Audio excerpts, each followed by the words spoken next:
Good morning. This is the clerk of the court, and it is 10 a.m. in Washington, D.C. Presiding Judge Allen, the conference is configured for oral argument this morning with recording and live video streaming now up and running. Counsel are prepared to argue, and all participants are ready to proceed. Very good. You can call the court, Mr. Block. United States Court of Appeals for Veterans Claims is now in session. The Honorable Michael P. Allen presiding. God bless the United States and this honorable court. Good morning. This is Judge Allen, and I'm joined by my colleagues, Judge Falvey and Judge Jaquith.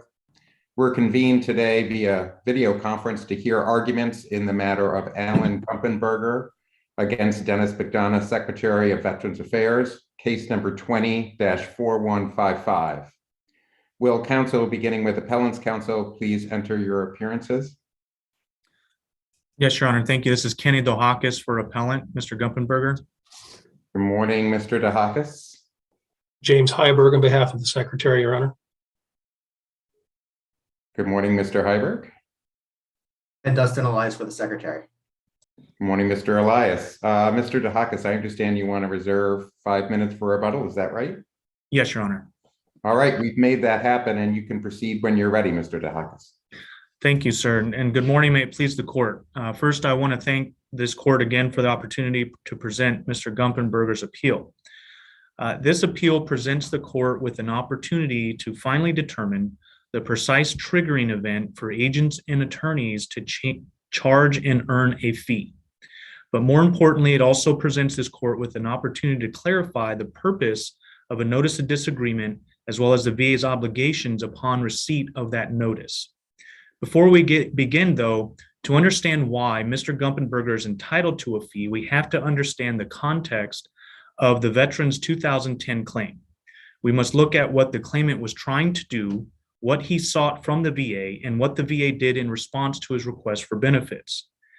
Mr. Valdez, the veteran, was injured in a motor vehicle accident in 1973 during his active service.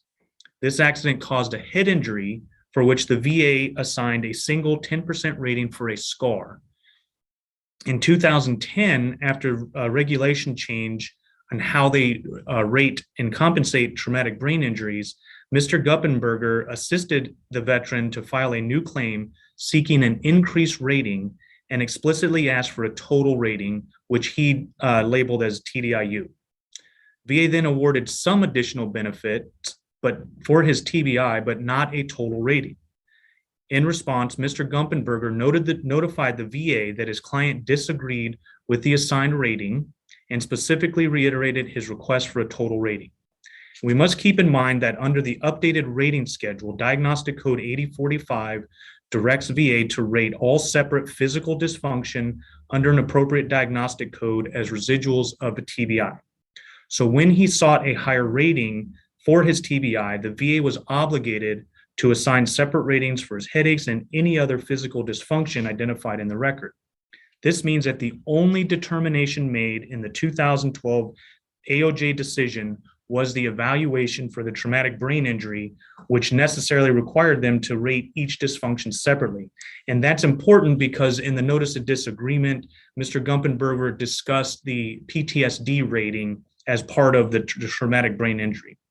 So even though the VA assigned separate ratings for other disabilities like the headaches and neglected to for the PTSD, the only claim before the AOJ was for a higher rating for the traumatic brain injury, and the only determination made was to rate the traumatic brain injury.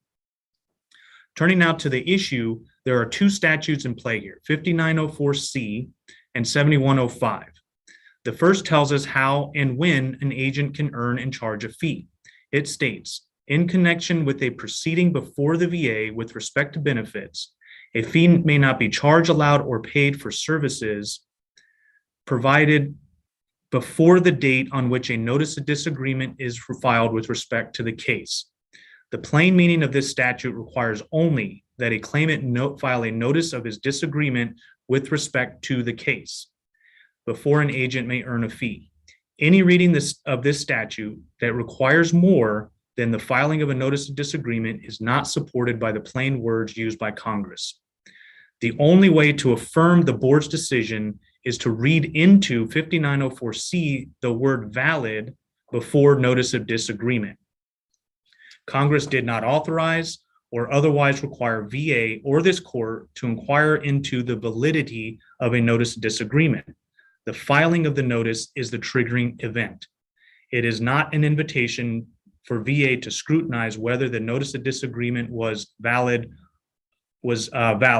And such an inquiry is neither necessary nor required because the validity is of no moment. VA has asserted the issue of the validity for the notice for only one purpose, and that is to deny Mr. Gumpenberger his fee.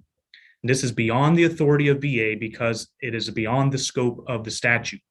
Under the correct interpretation, VA's inquiry is limited to only whether there was or there was not a notice of disagreement filed. The Secretary misinterprets Section 5904C1 by reading into the text a predicate validity of the notice of disagreement as was done here by the board.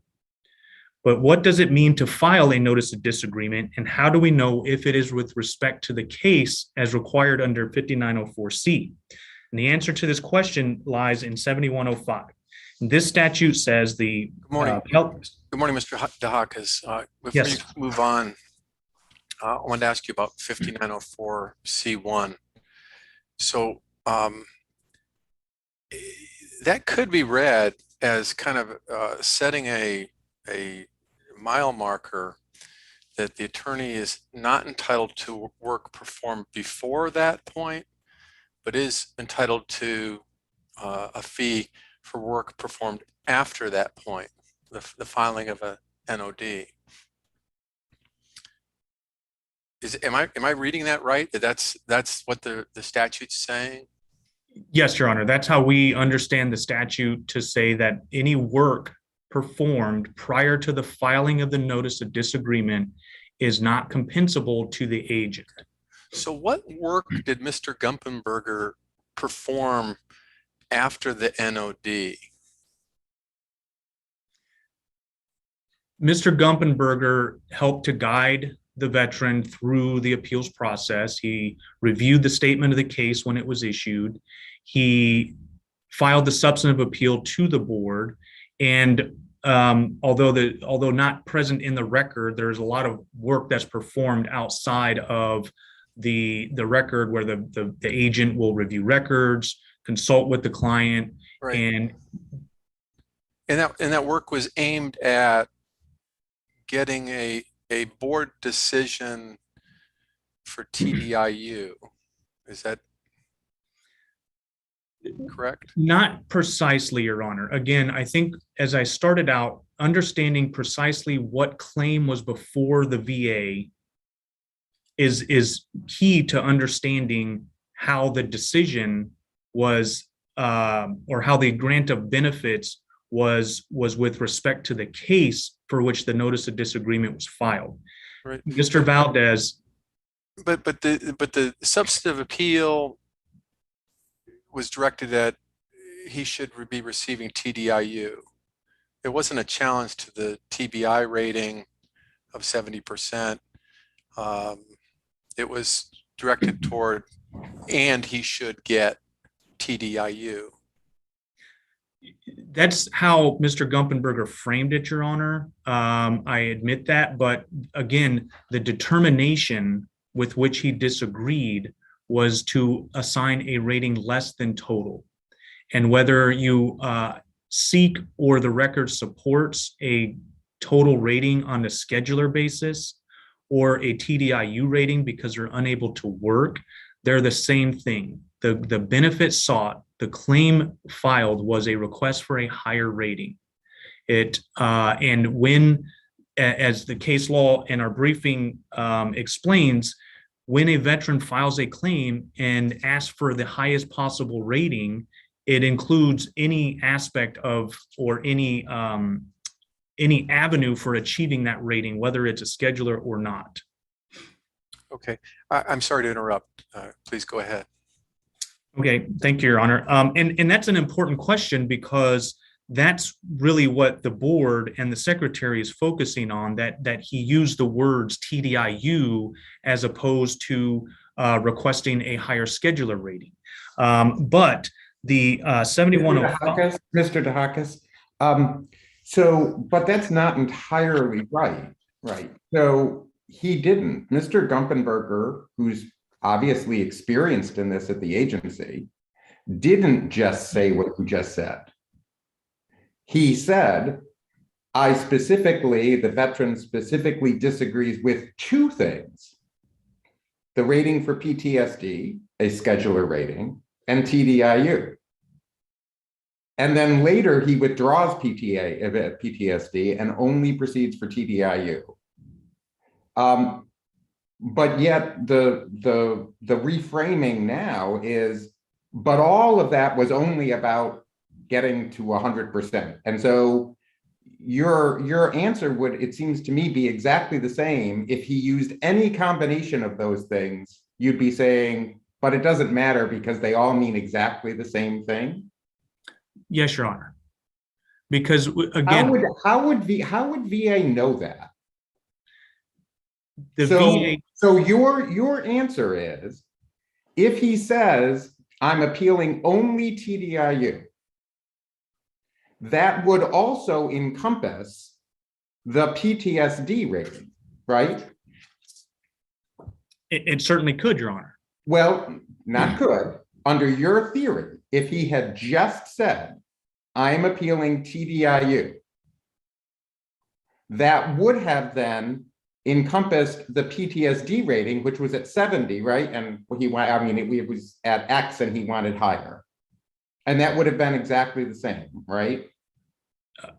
Yes, Your Honor, but to be precise, the VA did not award a separate rating for his PTSD, and that was his initial assertion that he wanted a separate rating, and they had included it within the 70% rating for the TBI. For the TBI. But the point is that under your theory, he doesn't have to say anything other than the words TDIU to get everything else that was decided in the initial rating decision. Is that right? To get a hook for attorney's fees or agent fees into that. Is that right? That's correct, Your Honor. And the reason for that is to go back, the determination made was the assigned rating for his TBI.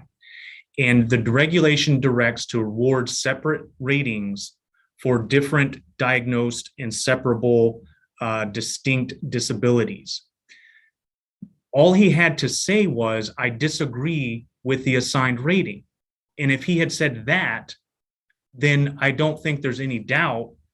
Well, I won't say that. I think it's much more clear that if he had said, you gave me too low of a rating, then he would have been entitled to a fee in that case. Mr. Dojaquez, I agree with you, right? Because the system is set up in a way that if you generally disagreed, or as you said, I disagree with my rating, we have a very different case. But here, Mr. Gumpenberger was very specific, because the story that now exists is, even though my notice of disagreement referred to PTSD and TDIU, it actually was about TBI, something that I never mentioned when I say I'm disagreeing with these two specific things. I'm just really having trouble factually getting over that point. And I think, Your Honor, to assist you with that, number one, again, the determination is what he is disagreeing with. The statute says a notice of disagreement will be filed against a determination given by the VA. The notice of disagreement, whatever is in there, should be sympathetically read to understand which determination or which decision the veteran disagrees with. But the same statute that we're talking about, 7105, we're talking about the part of that having to do with the notice of disagreement. But of course, the notice of disagreement triggers an action by the agency, as you know, and that's discussed in D, section D of 7105. Yes, Your Honor. And you notice that what it says is basically D1 says, if you filed this notice of disagreement, then section A so D1A, says that the statement of the case has to be a summary of the evidence in the case pertinent to the issue or issues with which disagreement has been expressed. So it may be that C, subsection C about the notice of disagreement is silent about whether or not there has to be a specificity of the issue or issues. But it seems like Congress in the very next paragraph says, hey, agency of original jurisdiction, if you get one of these notices of disagreement, you prepare the statement of the case, but focus on the issue or issues with which disagreement has been expressed. And here that was PTSD and TDIU, right? I think, Your Honor, that we need to also look at D1, where and also the VA's own regulation 20.201, where they talk about, and I'm sorry, I actually B1, sorry, 7105 B1, where the quality or the requirements for a notice of disagreement is that it must be in writing, and it talks specifically about the determination with which disagreement is expressed. And the determination in our reading of this statute and regulations and case law is what drives the rest of 7105, where the agency will take such development or review action in response to the notice. Because one thing we need to really keep in mind is that the NOD is not an appeal. It's not a thing. The NOD is not a thing by itself. The NOD is a notice of a claimant's disagreement with a determination. And I think by looking at it that way, it becomes much clearer on how the notice of disagreement combined with the mandatory development and review action, which is informed by the regulations 3.103A, 5107A, 7104A, and Mr. Dojaquez, excuse me, but yes, Your Honor. Whatever he could have done under the rules, as Judges Allen and Falvey have pointed out, what he did do was very specific. It was, we take exception to the following issues: the individual unemployability and the psychiatric condition. And that was responsive to a rating decision that described 9 disabilities plus SMC. Not one of those things was mentioned in his notice of disagreement. So how can that specific NOD be read as encompassing any or all of those 9, including TBI?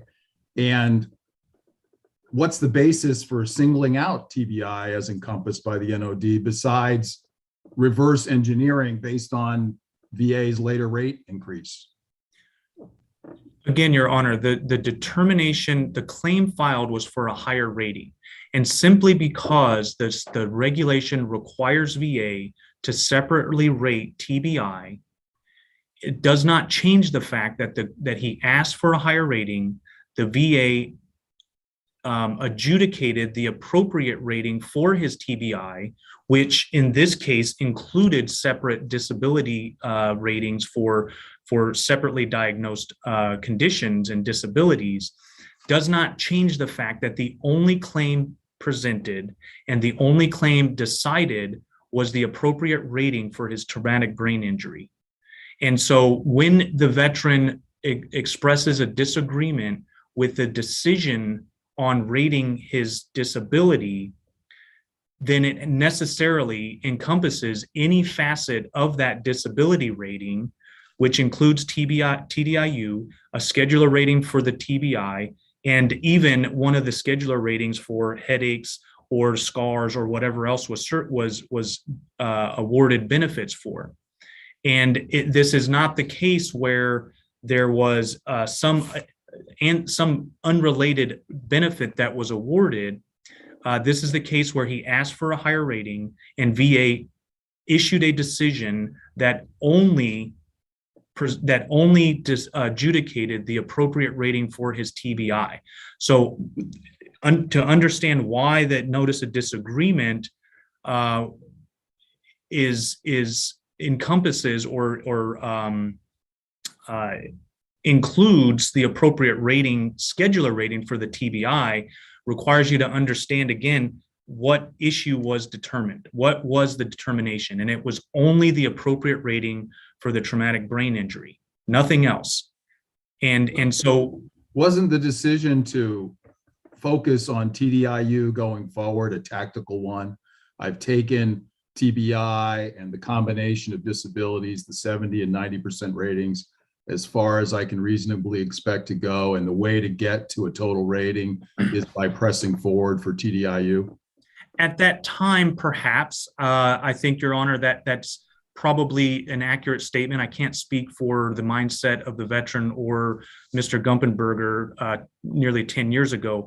But what I would proffer is two things. Number one is, if the new exam were already of record, I think that the case law is quite clear that when reviewing the record and under the mandate of 7105 D1 to take review, development and review action, and that evidence supported a higher scheduler rating, then the VA would have been required to assign that in response to the notice of disagreement.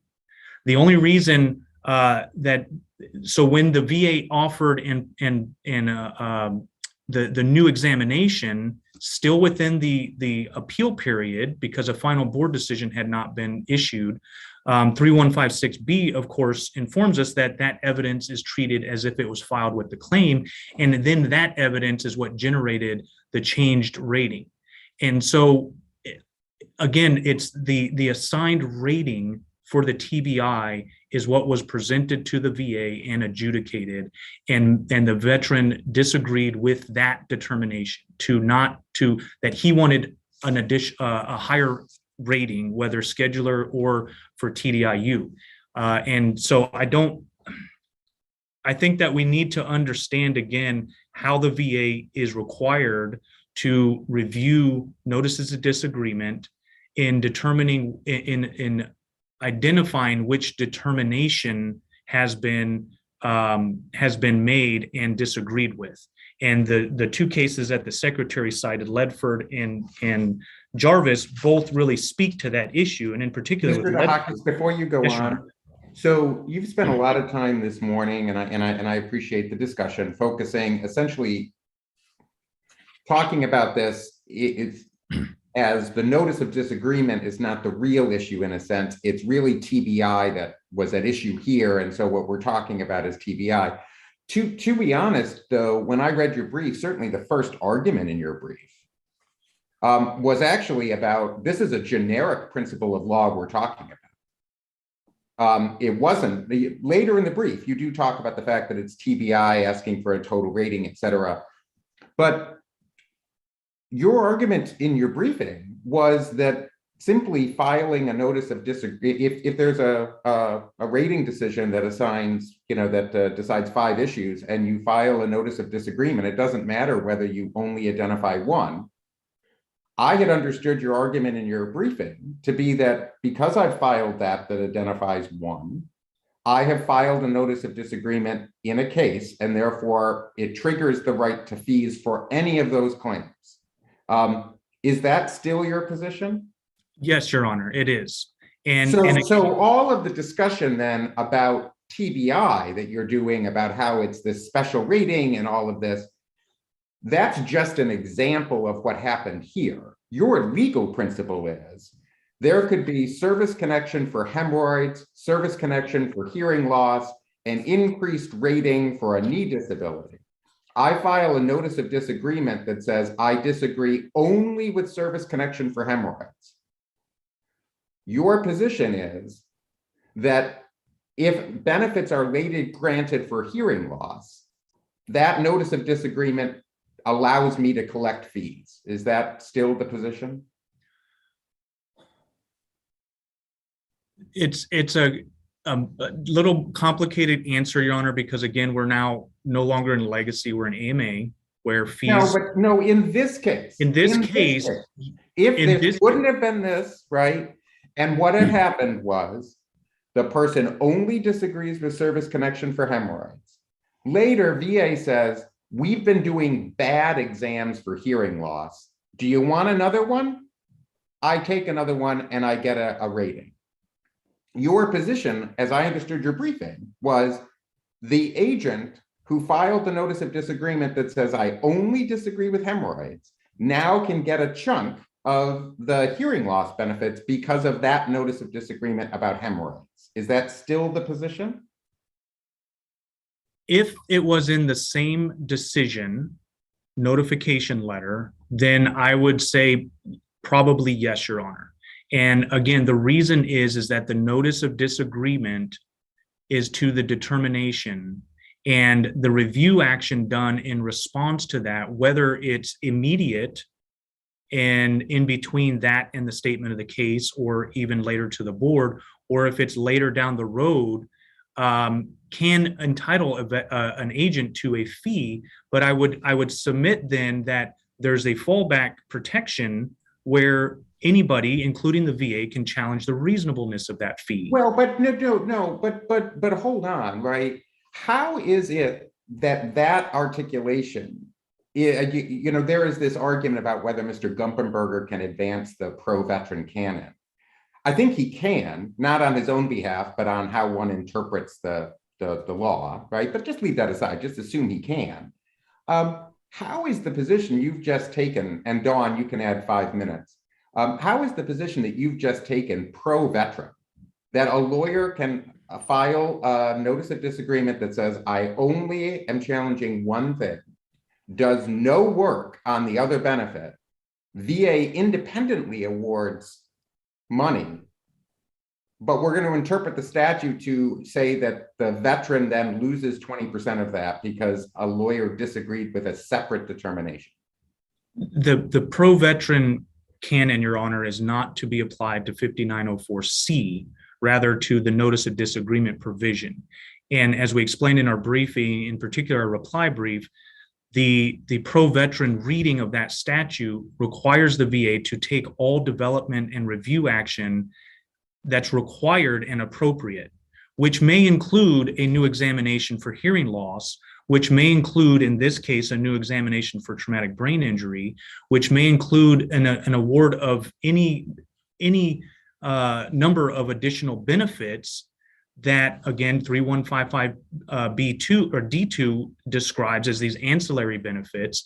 And so it's really, as we explained in our brief, yes, the triggering event is the notice of disagreement, but it's informed by the development and review action done, it's informed in large degree by the development and review action done in response to the notice of disagreement under 7105D.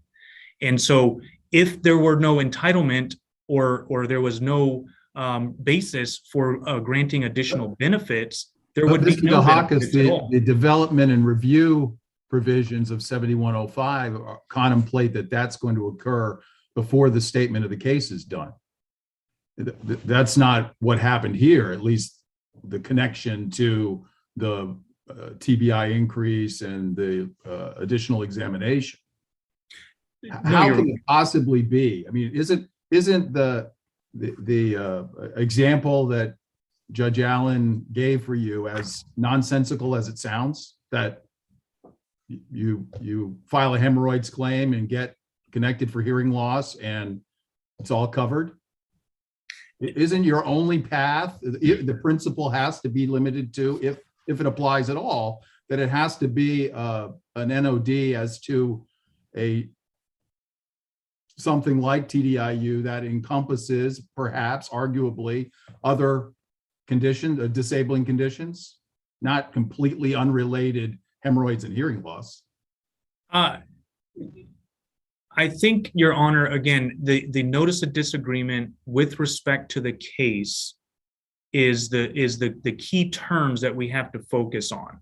And with respect to the case is informed, again, by the development and review action. So in a vacuum, yes, the answer to Judge Allen's question is yes. but the specific facts of the case will determine whether the notice of disagreement was with respect to the case, which eventually was awarded benefits. And so again, if they were on the same determination, the same notification letter, adjudicated both, and the veteran submitted a notice of his disagreement, then the case, so to speak, under 5904C is informed again under the development and review action performed in response to that. And Mr. Dojaquez, your position is not affected by the fact that here the new exam wasn't triggered by development of Mr. I don't recall his name, Mr. Gumpenberger's client's case, but rather, as I understand, it was more of a programmatic review of all TBI cases that he benefited from. No, Your Honor. No?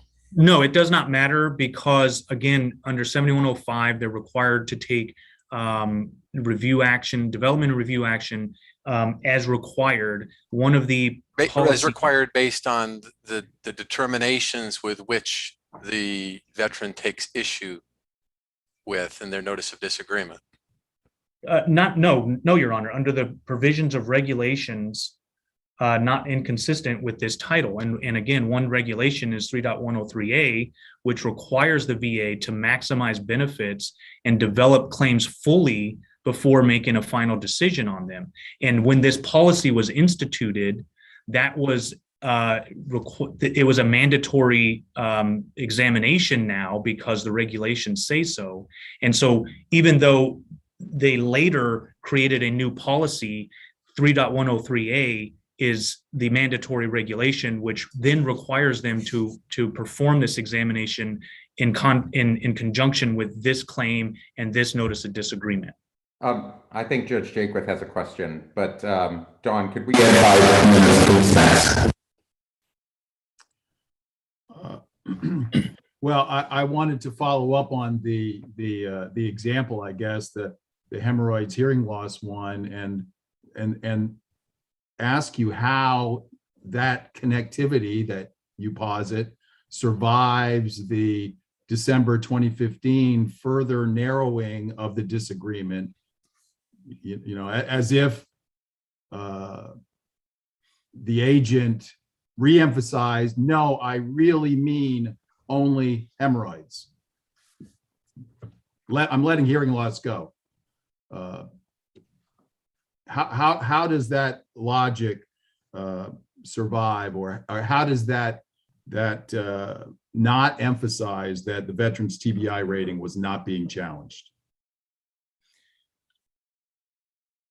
It's, Your Honor, it's a little more complicated in the separate disabilities context, because in the hemorrhoids and hearing loss situation, where he specifically says, I no longer want to pursue, or I no longer disagree with your determination on the hearing loss, that may be interpreted as a withdrawal of his notice of disagreement. In this case, he never withdrew the disagreement with the assigned rating for the traumatic brain injury. From the very beginning, he asserted, I want a total rating. And in his notice of disagreement, he says, you didn't give me a total rating. And whether he labels it as a TDIU, or he says, I want it for a total rating under PTSD or headaches or traumatic brain injury under the facets, is irrelevant to whether. But he never withdrew it because he never disagreed with the 70% rating. There was nothing to withdraw. Although, Your Honor, he didn't specifically mention the 70% rating under the facets under Diagnostic Code 8045. Again, he disagreed with the only decision made, which was, how are we, the VA, supposed to rate, or should we rate, based on the evidence, your traumatic brain injury and all of its residuals? That's the determination made, and that's the determination with which he disagreed. And I admit that when there's separate hearing loss, hemorrhoids, whatever, it gets much more complicated. But fortunately, we don't have that situation here. Here again, we have one determination and one claim. And at least in the facts here and applying the plain meaning of 5904C, a notice of disagreement with respect to the case, which again was the determination made. And I would just go back to the Secretary's regulation. But that's not right, is it, Mr. Dojaquez? The RO did not just determine TBI or even just TBI and secondary and other related disabilities. They all denied TDIU. They did say, Your Honor, that you are not unable to work. But again, as we talked about in our briefs, a TDIU is a total rating. The Congress did not authorize or talk about a TDIU rating. They said that when you are totally disabled, which 1155 and 1110 describe the level of disability as an impairment in their ability to work, that means that you are totally unable to work. And so even again, by labeling it a TDIU does not defeat the fact that he was only disagreeing with the only decision made by the VA in this case, which was the proper rating for his TBI. And the TDIU, as we know under Rice, is simply a means to get a total rating. It's not its own thing. It's just another way to get the appropriate rating. And the appropriate rating is what Mr. Gumpenberger or Mr. Valdez through Mr. Gumpenberger disagreed with. Why don't you wrap up, Mr. Dojaquez? Yes, Your Honor. Well, I just want to emphasize again that it's the determination going back to, well, I'll save that for my reply. But again, it's a determination that's informed by the development and review action, which determines the case with which the notice of disagreement is filed. Thank you. Mr. Heiberg? Yes, Your Honor. Good morning. May it please the court. The court should affirm the board's July 17th, 2019 decision because appellant was not entitled to a fee in the absence of a valid NOD filed as to the 70% TBI rating assigned by the April 2013 rating decision. Section 20.201, the regulation then in effect, required that where an AOJ made determinations on several issues at the same time, that the NOD must identify specific determinations with which claimant disagreed, which was also reflected by the Federal Circuit's holding in Ledford in 1998. Here, the agent appellant's June 2014 NOD on behalf of the veteran identified only the denial of TDIU and service connection for an acquired psychiatric disorder as the issues in question. And those were the only two issues addressed by the August 2014 statement of the case. And perhaps most critically, the October 2014 VA Form 9 failed to appeal the TBI rating, failed to address the TBI issue at all.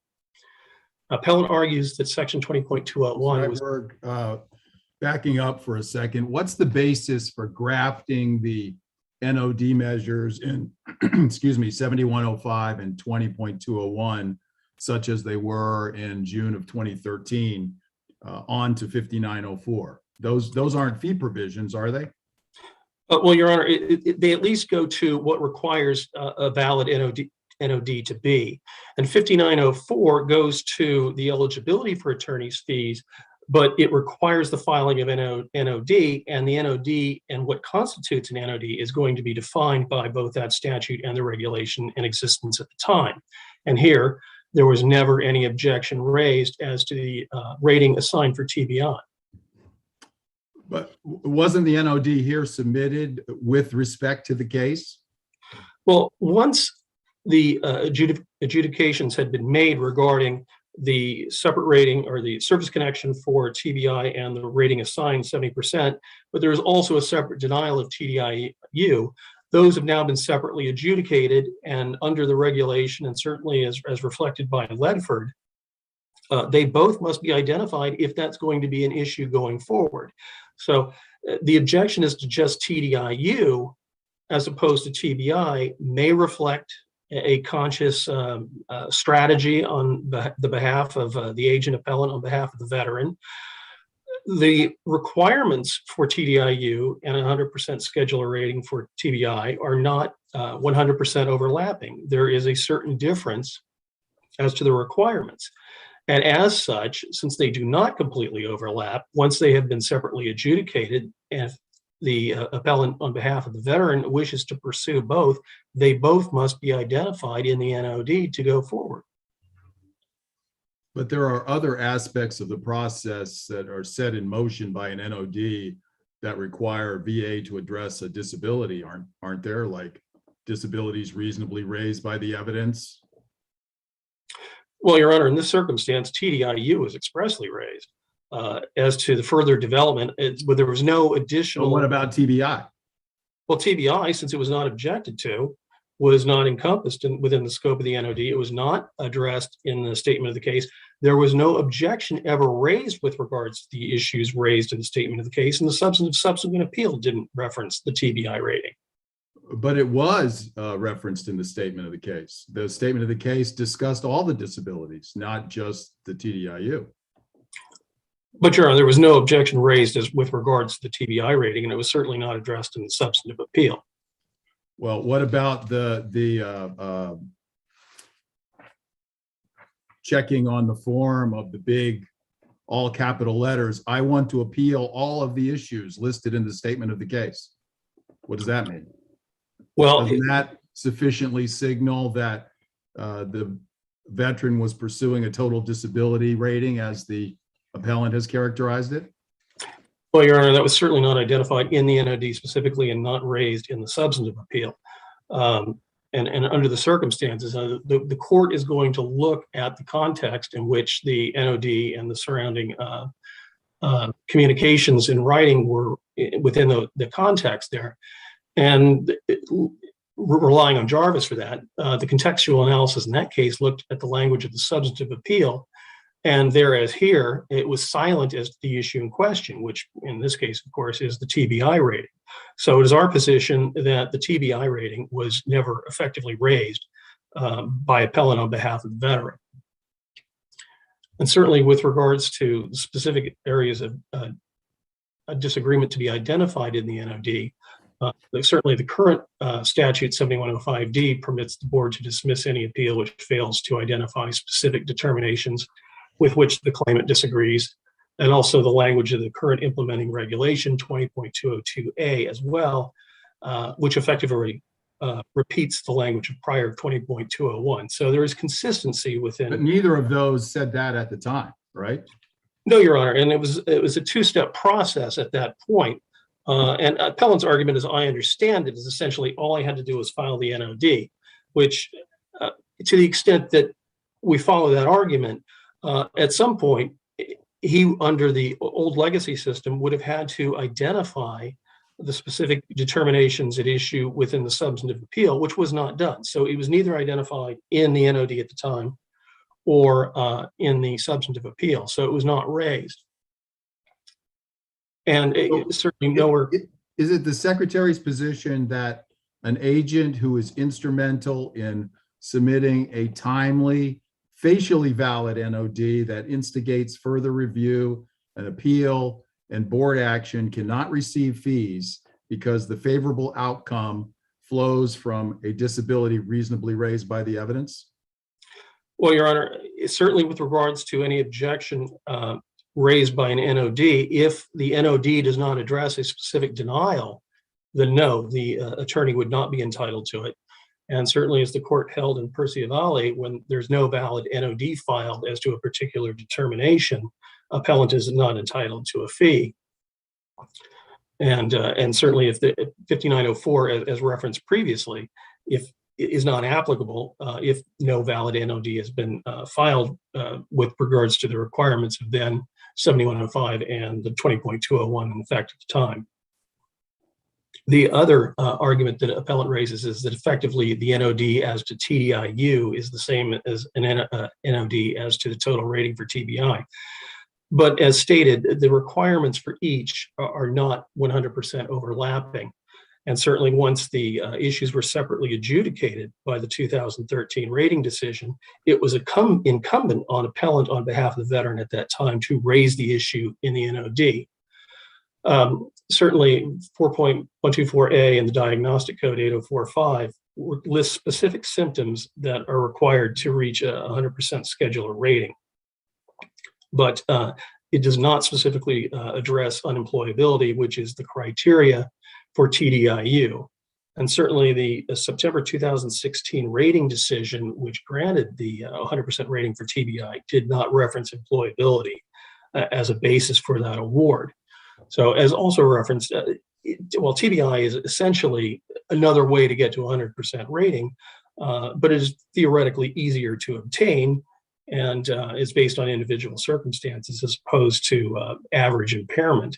And as referenced previously, the choice to pursue TDIU as opposed to a 100% scheduler rating may very well have been a conscious decision on behalf of appellant, figuring it might have been an easier way to obtain the total rating. But again, because the requirements do not specifically overlap, they are not synonymous, and the board did not err in determining that no NOD had been filed regarding the TBI rating.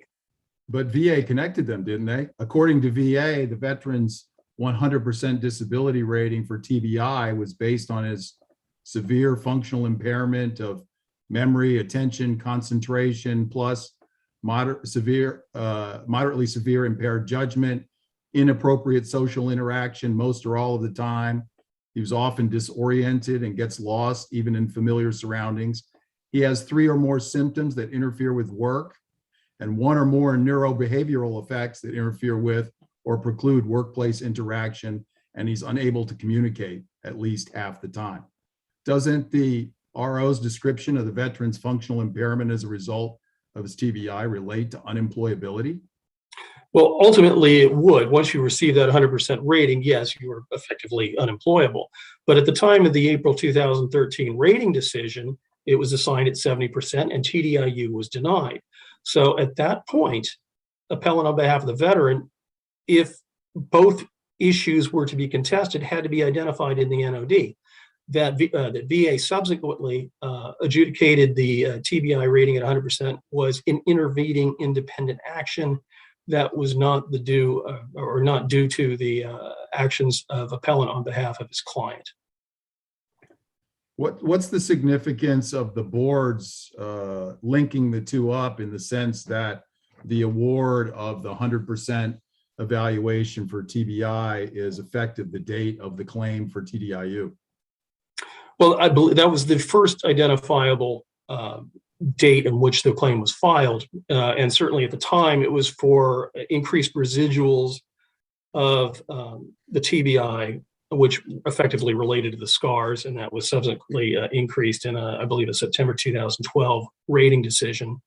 And then, of course, the TDIU was raised at that time. But that is the earliest date at which there was a claim filed. But our position is, again, that once the issues were separately adjudicated, they had to be separately identified in the NOD. And so that the board's assignment of the effective date is not truly relevant to the outcome of this issue here. What's the impact of the misstatement by VA in its March 2017 letter to the appellant that they had received a letter from his representative, actually from him, in January 2016, and then VA asserts specifically withdrawing the issue of TBI from the appeal? In truth, that didn't happen, right? The withdrawal was of the psychiatric impairment, not the TBI. Isn't that right? That is correct. It was withdrawn at the time. Your Honor, I would not believe there's any substantive impact by that, any misstatement there. Again, the crux of the issue is identifying the disagreement in the April 2013 rating decision, which was not done as to the TBI rating. What about the board garbled some things too, referring to TDIU when they meant TBI, and calling the September 2016 rating decision that awarded the 100% TBI rating a 70% TBI rating. Again, Your Honor, I do not They were believe kind of there's, confused about the relationship between these two things as well. well, Your Honor, I think that that's simply a Scribner's error.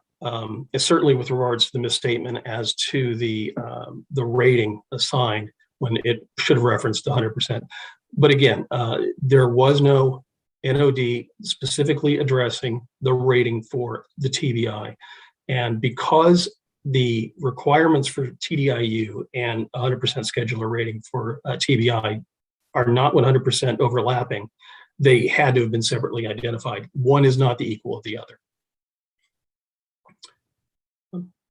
If there are no further questions, in conclusion, we request the court to confirm the board's decision. Actually, Mr. Heiberg, I do have one question. It's just a factual question. I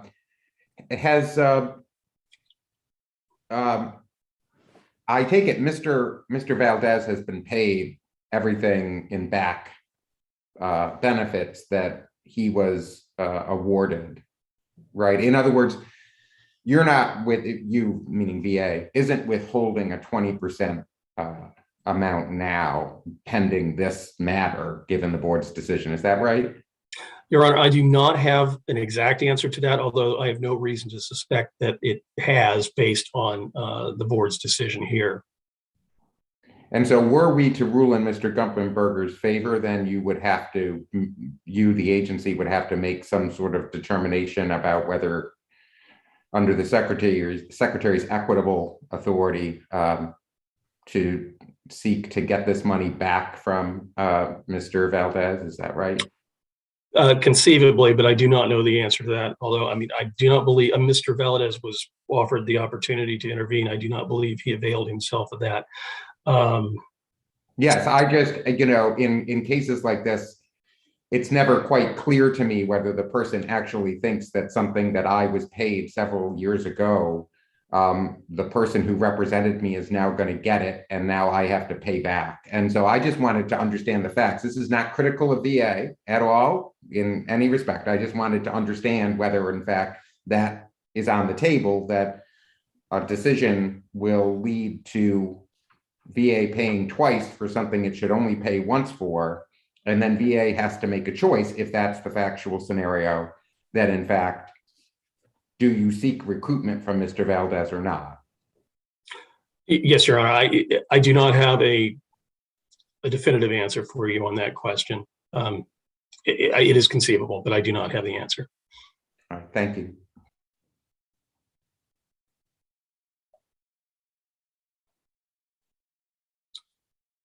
And again, if there are no further questions, we request the court affirm the board's decision for the reasons stated. Thank you, Mr. Heiberg. Mr. Dojaquez, we'll restore your 5 minutes for rebuttal. Thank you, Your Honor. I want to start by, again, clarifying something that the secretary said, how Mr. Valdez had filed a new claim for service connection for TBI. He, in fact, had already requested benefits in the 70s for this. At the time, the rating schedule was a bit more difficult in getting an assigned rating. So he was actually requesting an increase. And again, that is an important fact in this case, because the claim filed was for a higher rating. The decision rendered was for the appropriate rating, and the disagreement was with that assigned rating. I want to also touch on the pro-veteran canon and explain just briefly how a pro-veteran reading of 7105 and 20.201 really touches on what Judge Jaquith was talking about with the reasonably raised issues. Again, the development and review action mandated by 7105 necessarily requires the VA to adjudicate anything that's reasonably raised in response to the disagreement. And the regulations inform them of what they're supposed to be looking for. 5107A, all lay and medical evidence. 7104A, the entire record, and 3.103A will fully develop a claim to its maximum to grant every benefit supported in law, and under the new more recent 3.155D2, which was in effect in 2015, to award any ancillary benefit. And so for in a situation where a notice of disagreement is filed and the record reasonably raises entitlement to another benefit, this is what a similar situation to what we have here, where the review and development action, whether it's triggered or initiated by a policy change, or it's triggered by a evidence that's already of record, or even new evidence that's received, as we know under 3156B and bond, they're required to determine whether it's new material with the original claim under review. All of those informs how the VA is supposed to adjudicate and process the claim before them from the veteran. And by taking a pro-veteran stance and requiring the statutes and the regulations governing notices of disagreement to require VA to do all of this, it is the most beneficial to veterans. Now, the agents and attorneys obviously will benefit from this. And again, I want to just briefly touch on the fact that everyone in the process has the option to challenge the reasonableness. So if nothing was done and out of thin air, essentially, an award is granted, I would say that that's probably unreasonable to get a fee for work that wasn't done. But again, the statute says any fee less than 20 is presumed reasonable. Going back to the secretary's discussion of Mr. Dojaquez, because I want to go back to the first question I think that Judge Falvey asked. Can you point to anything in the record about anything that Mr. Gumpenberger actually did with respect to securing the new TBI exam? Because as I understand it, the TBI re-exam option was really agency-wide, dealing with a systemic problem that the agency had identified. And the reason I'm asking this is actually quite practical. It may not make a legal difference, but the reality is that I'm pretty confident that VA has paid Mr. Valdez. And so your client's position is you're going to go and take the money from him. And if he really didn't do anything, so if you could help me at least factually assuage the idea that Mr. Gumpenberger did absolutely nothing in connection with the TBI exam, that would be helpful. If you can't, that's okay. But and as I say, it may not make a legal difference, but that's how I see the factual issue here is. At this time, Your Honor, I can't, because as you mentioned, this is a legal issue, and what work he performed from the legal perspective is irrelevant. The statute presumes that his efforts were reasonable and the fee is reasonable to award him for what he did in getting the higher rating.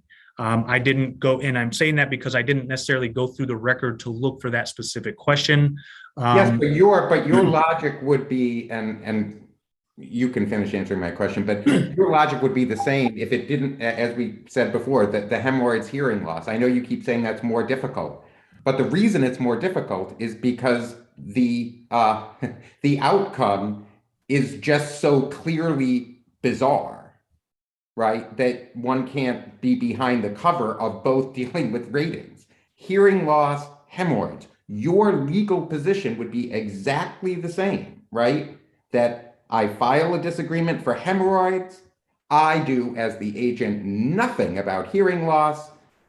VA does a system-wide reset that gives him a benefit. Your client gets a chunk of that because he helped him with hemorrhoids, even though he didn't do with hearing loss. That's got to be your position. Is that right? That is my position, Your Honor. And I would respond to that. Again, that's what the statute says. And that's what the regulation says, or rather that's what the statute says, the fee statute 5904C. The plain reading of the statute requires that result. That's why a ruling here is so important, because as was mentioned in your question, the VA does go after the veteran for this money. And having a statement of law that says this is what the statute requires will prevent this from happening in the future. We represent a lot of folks where the fee is overturned, a fee denial, and then the VA goes back after the veteran or the claimant for the money years later. and they rarely find any equity in or administrative error in adjudicating that overpayment and that debt. But again, that's the plain meaning of the statute. And I think it's much more clear when you look at the new AMA amendments, where a decision on an initial decision triggers entitlement to a fee.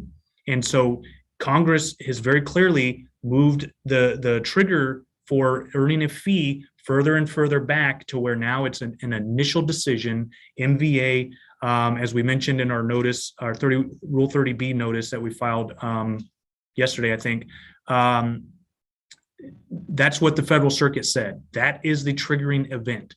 And so in that example today, if a determination is made on hearing loss and 5 years later, the veteran has been represented by an attorney, and 5 years later, a new decision is given that awards additional benefits, that's under MVA, that attorney is entitled to a fee. That's what Congress said in their statutes, and that's our argument. They're entitled to a fee, but they're entitled to a fee for efforts. The statute is clear; it includes the words "for efforts." It's not just that they're entitled to a fee because they signed a document. They have to have done something.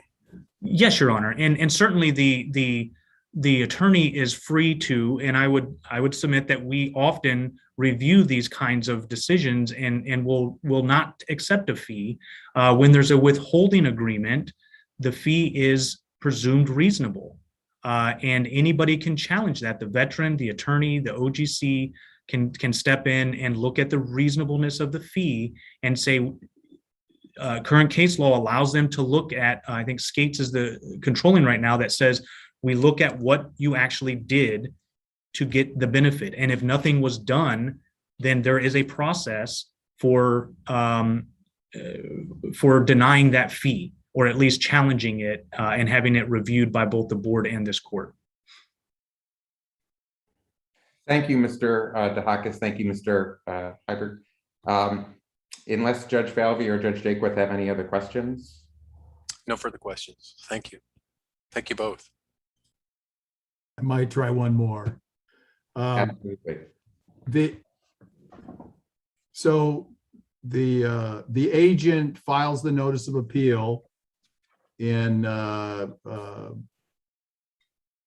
October of 2014, and then in December of 2015 submits the letter further narrowing the scope of the veteran's appeal. And so how do you square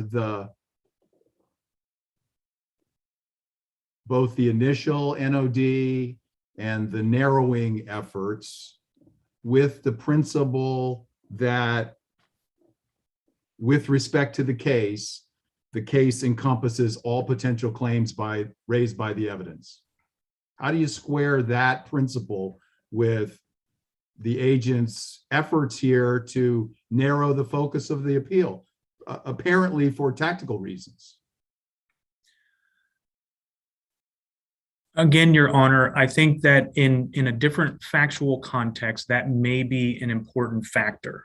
However, in this context, there was only one claim filed, there was only one determination made, and although that determination, because of the regulation on how to rate TBI, included what looks like different determinations, it's not. It's a single determination. This is the disability that is compensable. This is the severity of your traumatic brain injury residuals, and so by excluding part of, or by rather. But the one determination is 70%, 90% SMC, no TDIU, and no psychiatric condition. And so the agent, on behalf of the veteran, goes after only TDIU and the psychiatric condition. I would respectfully disagree with that, Your Honor. Again, the way that I read 7105 and the obligation to maximize benefits, the determination was how to rate the TBI. And when he notified the VA that he disagreed with that determination, it brought in everything. And I think that it's, no, I will not add to that. I think it brings in all aspects of how to rate the TBI, to include separate ratings for the PTSD, to include any of the other lists that are included in 8045. Mr. Dojaquez, can I stop you and jump in with Judge, because I want to make this clear. If we rule against you and you end up at the federal circuit, okay, I want to be clear that you're actually presenting to us what you'll then tell the federal circuit that we ignored or something, okay? So what you are saying now, if you had said this in the brief, maybe this would be different, right? But what you're saying now is, you know what? You don't have to deal with any of this meaning of what 7105 talks about and all of this, because this is not a case about notices of disagreement. This is a case about what TBI is. And so you, court, should address what TBI is. So in TBI, you might have a list of 10 things, but for TBI, it's all one. Therefore, it may look like 10 determinations, but it's really one. If that was your theory of the case, then all of this other stuff is things that we don't have to say anything about, right?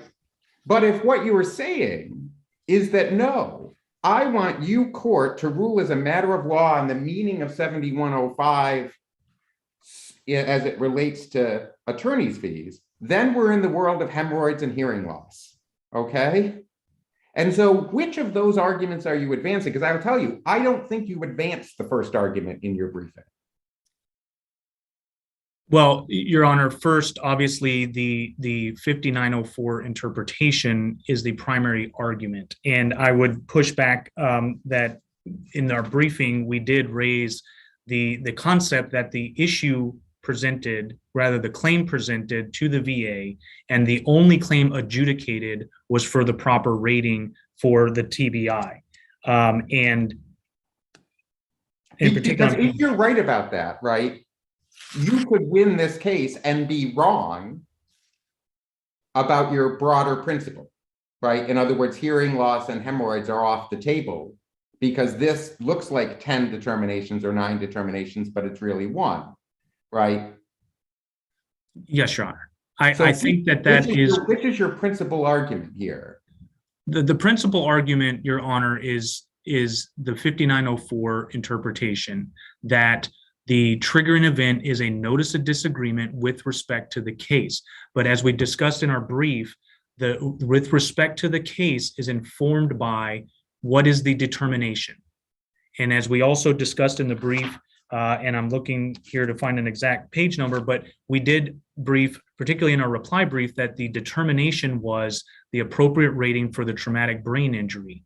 And that was the only determination made. There was no separate claims filed. There was no separate issues. The only issue, the only request before the VA for benefits was for a higher rating for his traumatic brain injury, based in large part on which I can tell you the agent did recognize the change in regulations for how to rate TBI in 2010.